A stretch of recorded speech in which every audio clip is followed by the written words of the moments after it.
வணக்கம் ஸ்டூடெண்ட்ஸ். இப்போ இந்த வீடியோவில் நம்ம பார்க்க போகிறது 10th மேத்ஸ் எக்ஸசைஸ் நம்பர் 6.1ல் இருக்கக்கூடிய 7th சம் தான் பாருங்க. If sin theta plus cos theta equal to √3 then prove that tan theta plus cos theta equal to 1 அப்படின்னு ப்ரூவ் பண்ண சொல்லியிருக்காங்க. ஓகேங்களா? ஸோ இதைத்தான் நம்ம இப்போ எடுத்துருக்கேன். பாருங்க, ஃபர்ஸ்ட் நான் கொஸ்டின் எடுத்து எழுதுவோம். 7th sum sin theta plus cos theta equal to √3 prove பண்ண சொன்னது tan theta plus cot theta equal to 1ன்னு ப்ரூவ் பண்ண சொல்லியிருக்காங்க. ஸோ இப்போ நான் சொல்யூஷன் எடுத்து எழுதுகிறேன். இதை எழுதுகிறேன். sin theta plus cos theta equal to √3. ஓகேங்களா? இப்போ ரெண்டு சைடும் ஸ்கொயர் எடுக்கிறேன். Taking square and both side. ஒரு சைடு மட்டும் ஸ்கொயர் எடுத்தேன் அப்படின்னா கண்டிப்பாக வேல்யூ மாறும். ஸோ அதனால டபுள் சைடும் ஸ்கொயர் எடுத்தால் மட்டும்தான் வேல்யூ மாறாது. ஓகேங்களா? அப்போ ஸ்கொயர் எடுக்கும்போது sine theta plus cos theta whole square தான் எடுக்க முடியும். இன்டிவிஜுவல் ஸ்கொயர் எடுக்கக்கூடாது. இந்த டேர்ம் ப்ளஸ் இந்த டேர்ம் அப்படி தான் எடுக்கணும். Equal to √3 whole square. ஓகேங்களா? So a sine theta plus cos theta whole square A plus B whole square formula sin square theta plus cos square theta plus 2 sin theta cos theta equal to square root of square and cancel 3. So இப்போ பார்த்தீங்கன்னா sin square theta plus cos square theta 1 plus 2 sin theta cos theta equal to என்னது 3. So இந்த 1 இந்த side வரும்போது 2 sin theta cos theta equal to 3 minus 1 2ன்னு வரும். இந்த 2 இந்த 2 cancel ஆயிடுச்சுன்னா அடுத்த step sin theta cos theta equal to 1.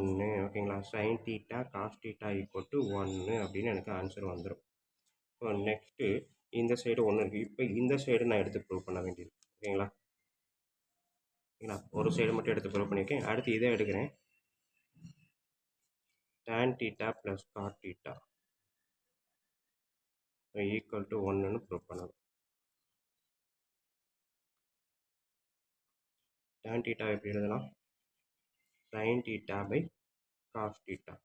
cot theta எப்படி எழுதலாம்? cos theta by sin theta. ஓகேங்களா?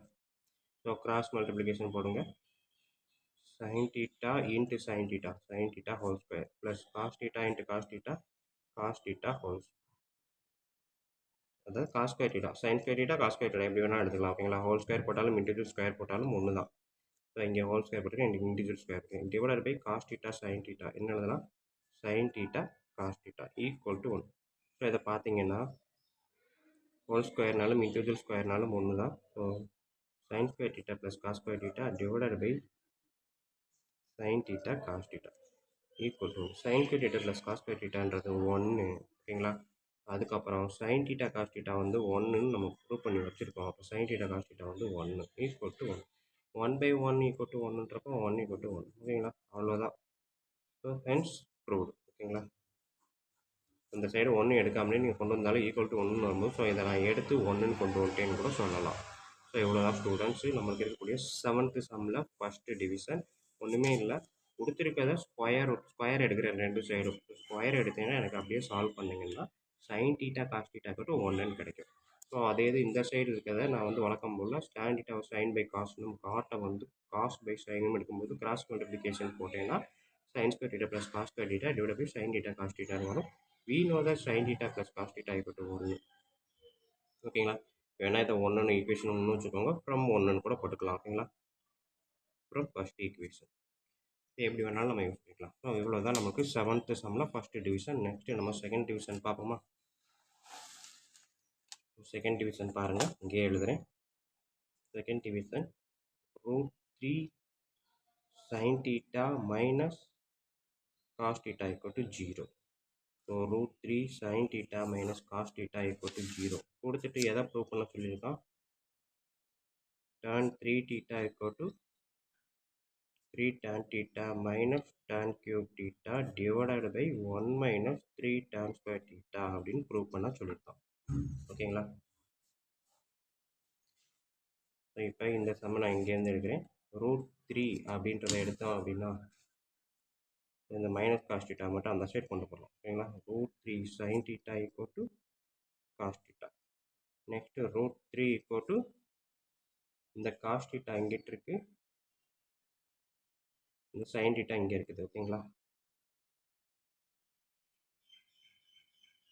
சரி, இதை வந்து நான் என்ன பண்ணுறேன் அப்படின்னா 2 விதத்தில் செய்யலாம். நான் ஃபஸ்ட்டு இதை சொல்கிறேன். Cos theta by sine theta ஓகேங்களா. இந்த சைன் தீட்டா இந்த சைடு வந்து டினாமினேட்டரில் வரும். அடுத்து இதை ரெசிப்ரோக்கல் எடுங்க. எப்படி எடுக்கலாம்? காஸ் தீட்டா பை சைன் தீட்டாவை சைன் தீட்டா பை காஸ் தீட்டான்னு எடுக்கலாம். அப்போ √3ன்றது டினாமினேட்டர் 1 இருக்கும்போது 1/√3 ஓகேங்களா. Sine theta by cos theta என்னது? tan theta equal to 1/√3. tan theta 1/√3னா தீட்டா வந்து எப்போவுமே என்னது? 30 டிகிரி ஓகேங்களா. இது நம்ம ஏற்கனவே செஞ்சுருக்கோம் போன எக்ஸசைஸ்லேயே. ஸோ tan தீட்டா 1/√3 அப்படின்றப்ப எப்போ அப்படின்னா தீட்டா வந்து 30 டிகிரின்னு இருக்கும்போது மட்டும்தான் tan தீட்டா வந்து 1/√3ன்னு வரும் ஓகேங்களா. ஸோ இப்போ பாருங்கள், எனக்கு தேவையானதை நான் எடுக்கிறேன் இங்கே. ஸோ இங்கே இருந்து இதில் நான் எவ்வளோ எடுக்கும்போது tan 3 தீட்டா. ஸோ இதில் இது முடிச்சிட்டேன்னா தீட்டா ஈக்குவல் டு 30 டிகிரின்னு கண்டுபிடிச்சிட்டோம். ஸோ இதை இங்கே அப்ளை பண்ண போகிறேன். ஸோ இதில் லெஃப்ட் ஹேண்ட் சைடு எடுக்கிறேன். tan 3 தீட்டா ஓகேங்களா. tan 3 தீட்டானா tan 3 × 30 degree tan 90 degree. tan 90 degree அப்படின்றது என்னது? அன்டிஃபைன்டு ஓகேங்களா. கண்டுபிடிக்கவே கிடையாது. ஸோ இதை வச்சுக்குவோம். இப்போ நான் ரைட் ஹேண்ட் சைடு எடுக்கிறேன். இங்கே இருக்குது 3 tan தீட்டா. தீட்டாவுக்கு பதிலாக 30 minus tan cube 30 divided by 1 minus 3 tan square 30 ஓகேங்களா. So next step 3 × tan 30 1/√3 minus 1/√3 whole cube divided by 1 minus 3 × tan square 30. அப்போ tan தீட்டாவை எழுதிட்டு tan 30 எழுதிட்டு அதை ஸ்கொயர் பண்ணுறேன் ஓகேங்களா. ஸோ மேலே இருக்கிறத எதுவும் பண்ண வேணாம், அப்படியே வச்சுடுவோம். 1/√3 whole cube divided by 1 minus 3 × 1/√3 whole square என்ன வரும்? 1/3. கட் பண்ணால் அடுத்த step √3 minus 1/√3 whole cube divided by 1 minus 1 என்ன வரும்? டினாமினேட்டரில் 0 வரும். மேலே அப்படியே தான் இருக்கும் ஓகேங்களா. ஸோ டினாமினேட்டரில் 0 வந்துச்சு அதுன்னா அது என்னது? அன்டிஃபைன்டு ஓகேங்களா. டினாமினேட்டரில் 0 வந்து மேலே நம்பர் இருந்துச்சுன்னா அது எப்போவுமே அன்டிஃபைன்டு தான் ஓகேங்களா. ஸோ அப்போ இந்த ஈக்குவேஷனில் லெஃப்ட் ஹேண்ட் சைடு எடுத்ததும் அன்டிஃபைன்டு தான், ரைட் ஹேண்ட் சைடு எடுத்ததும் அன்டிஃபைன்டு தான் ஓகேங்களா. therefore எழுதிடலாமா? LHS equal to RHS. அப்போ என்ன பண்ணலாம்? ஹென்ஸ் ப்ரூவ்டு ஓகேங்களா ஸ்டூடெண்ட்ஸ். ஸோ இவ்வளோ தான் நம்மளுக்கு இருக்கக்கூடிய 7th சம்மில் செகண்ட் டிவிஷன் ஓகேங்களா. ஒன்றுமே இல்லை, 2 ஈக்குவேஷன் கொடுத்தாங்கன்னா இதை எடுத்து அதை ப்ரூவ் பண்ணணும்னு அவசியம் இல்லை. இதில் இருந்து ஒரு சொல்யூஷனை எடுத்து இந்த சொல்யூஷனை இந்த சைடு போகிறேன் ஓகேங்களா. ஸோ இதில் லெஃப்ட் ஹேண்ட் சைடு அப்ளை பண்ணால் ஒரு ஆன்சர் வரும், அதே இது ரைட் ஹேண்ட் சைடு அப்ளை பண்ணால் ஒரு ஆன்சர் வருதான்னு செக் பண்ணுறோம். அப்படி ரெண்டுமே ஈக்குவல்னால் நம்ம எடுத்து ப்ரூவ் பண்ணலாம் ஓகேங்களா. இதே மாதிரி தான் ஃபஸ்ட்டு டிவிஷனுமே. இதில் இருந்து நான் வந்து ஒரு ஆன்சர் எடுக்கிறேன், sine theta cos theta equal to 1ன்ட்டு அதை இந்த இதில் போடுறேன் ஓகேங்களா. இதில் லெஃப்ட் ஹேண்ட் சைடு போடுறேன். ஸோ லெஃப்ட் ஹேண்ட் நான் ரெண்டுமே அட் டைம் எடுத்திருக்கேன், அதனால் எல்லாத்தையும் சாராச்சு சொல்லாமல் எடுத்து கொண்டு வரும்போது பார்த்தீங்கன்னா ரெண்டுமே ஈக்குவல் டு 1 கரெக்டாக பேலன்ஸ் ஆகிடுச்சு அப்படின்றதுனால ஹேண்ட்ஸ் ப்ரூவ்டு முடிச்சிருக்கேன் ஓகேங்களா ஸ்டூடெண்ட். ஸோ இவ்வளோ தான் 7th சம்மு. வீடியோ கண்டிப்பாக ஈஸியாக புரிஞ்சிருக்கும் நம்புகிறேன். அப்படி புரிஞ்சிருந்துச்சு அப்படின்னா கண்டிப்பாக லைக் பண்ணுங்கள், கமெண்ட் பண்ணுங்கள், அதோடு இல்லாமல் உங்கள் நண்பர்களுக்கு ஷேர் பண்ணுங்கள். நன்றி. அடுத்த வீடியோவில் அடுத்த சம்மில் பார்ப்போம்.